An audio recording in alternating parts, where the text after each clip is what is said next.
Spacey, sticky, super cush. It just fits different. Experience a new high. Ultra, stay out there. Brian Palavar on Far here with Vincent Bouillard before the 2025 Western States Tournament. How are you, Vincent? Yeah, I'm great, thanks. How are you?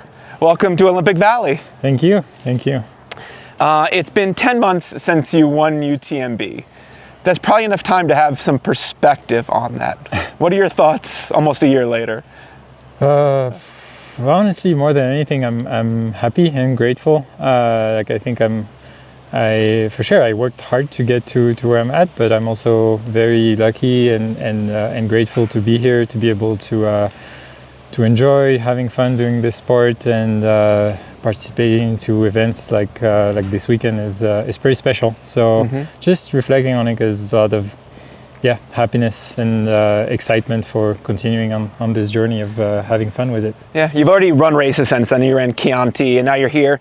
Do you feel like since you won UTMB, there's a lot more pressure, or are you still able to be out here and enjoying it as you did in the past? I think both are true. For sure, there's definitely pressure in the sense that, before last year, not a lot of people knew about me or cared about what I was doing or saying in the sport.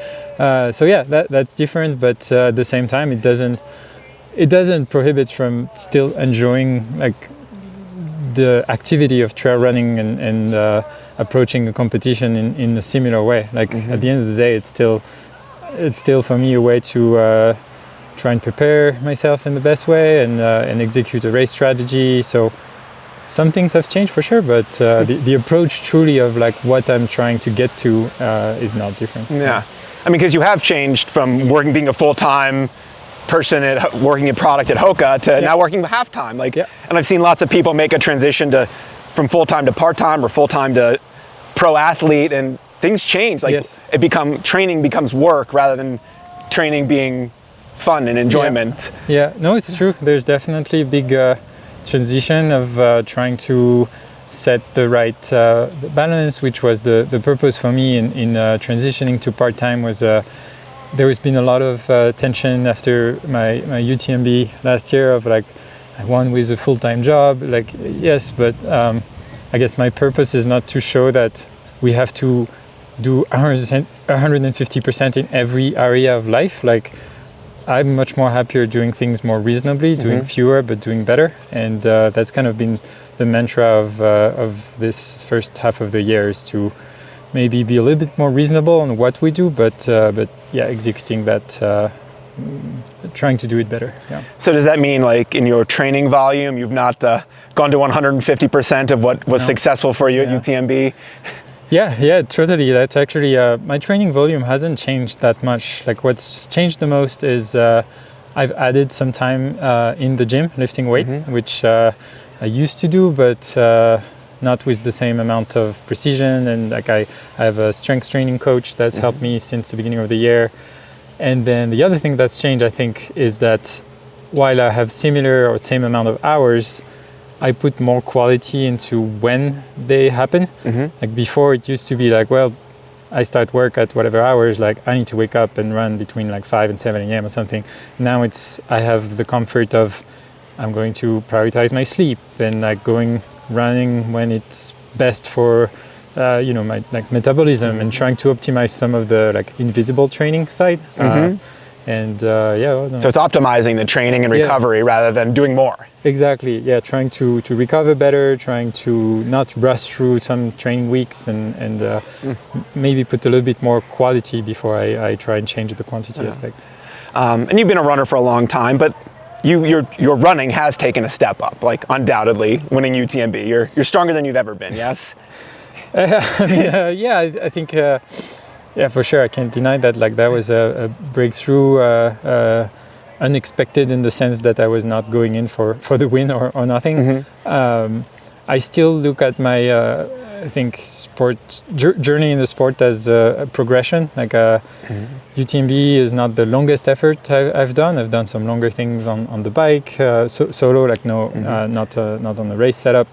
And I think that's what's part of the excitement, is to keep keep going on that journey of discovering and pushing limits. And competition is a great way to do that, because with stronger and stronger competition on the trail running races, we push each other and get better at training and find new tweaks, and yeah, I think that's exciting for everyone. And you also push yourself on race day. Just looking back at Chianti Ultra Trail, you and Killian racing, it seemed like an epic adventure for both of you. Yeah. Did it feel that way out on the trail? Yeah, I think it was great because Jim dropped us pretty early on because we're too slow for him. He had an amazing day out there, and I think for different reasons, Killian and I had some more difficulties, and it so happens that we were, close to each other during the race, and I really think we helped each other, at least mentally, to keep going, even if we weren't having the best day.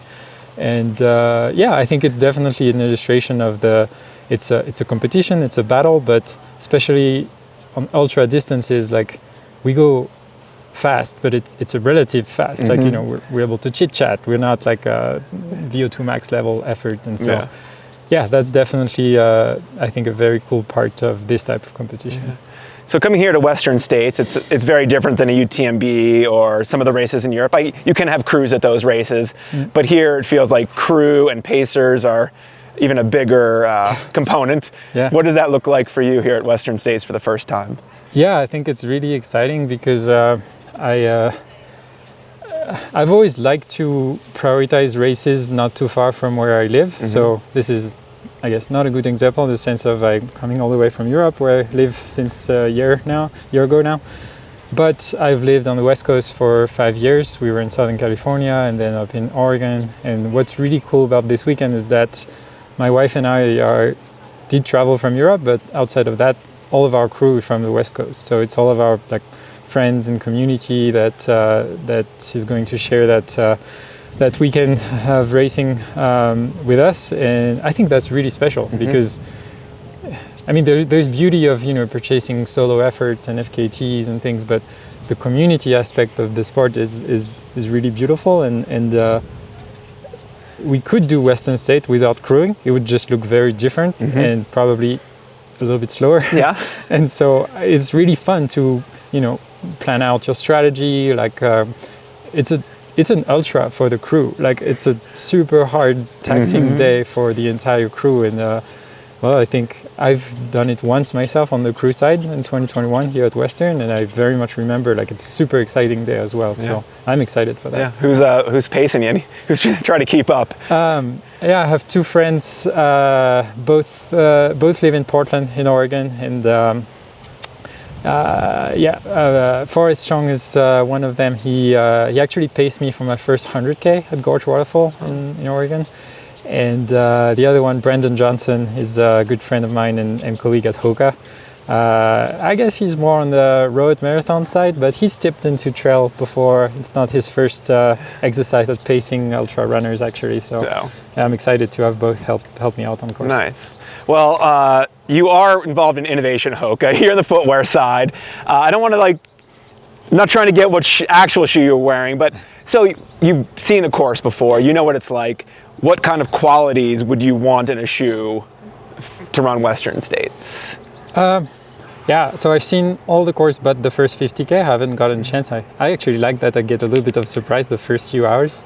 But it is different than a UTMB, or I guess one of the first differences is that it's mostly very dry, but you cross a lot of streams, or you get your feet wet a lot. So it's pretty demanding in terms of the key functionalities that you want out of the shoe. So it's fun for the first time to not just work on what athletes are going to wear, but wear one myself. And, So what are some of those qualities that make it unique? Again, I don't want to know what model you're wearing or something, but I think one of the first thing, and I've heard other media talk about that, is you're going to get your feet wet very early on, and so knowing that, you want your shoe to react in a way that is not going to completely change the behavior of the shoe, and optimizing the breathability and for the water to get out. And so that's one key component. Having run on a lot of the course, there's also lots of dust and debris, and so